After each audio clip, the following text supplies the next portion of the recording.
Introducing the possum magnet and the cat magnet. Both traps are essentially the same trap. So whether you're trapping possums or feral cats, this is the trap that we're going to look towards. Your box will arrive flat packed. And essentially, when not in use, you could return it to a box or a carry bag that's an optional extra, but essentially you can remove it and collapse it back to its spot.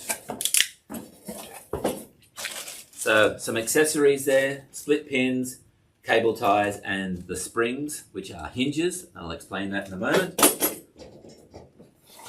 The unit literally comes flat packed with instructions, but essentially this video will also give you a step-by-step instruction. Okay, each one of these cable ties need to be cut. You can choose whether you use scissors, a pair of pliers, or a box cutter like this. Make sure you use appropriate safety and protection. I'll leave that up to you, but essentially we'll just cut each of these cable ties. So there is our rear door.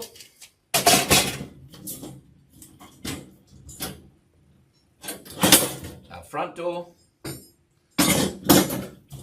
So now we're going to assemble the cage into a box. Okay, so we're going to do essentially that by placing the first and most important element will be making sure you pass the treadle plate through both the arm section here. We might see if we can get that on this camera. So the arm needs to go underneath this clip, but also protrude outside of this window here. Then you'll use the springs that have been provided here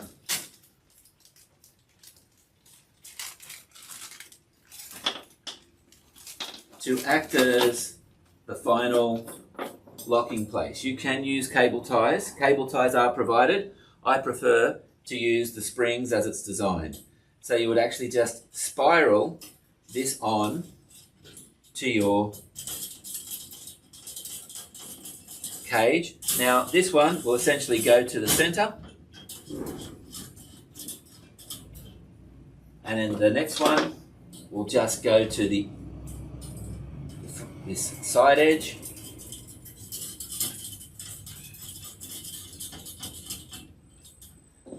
And this one will go on this side.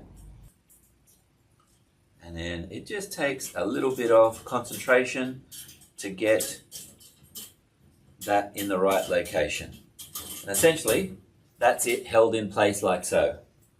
Now, over here, we then look at assembling the back exit door. Now, of course, we know that's the back because the treadle plate is at this section and the front door will be over here. So this takes a little bit of doing. Essentially, what you're trying to do is match up the 4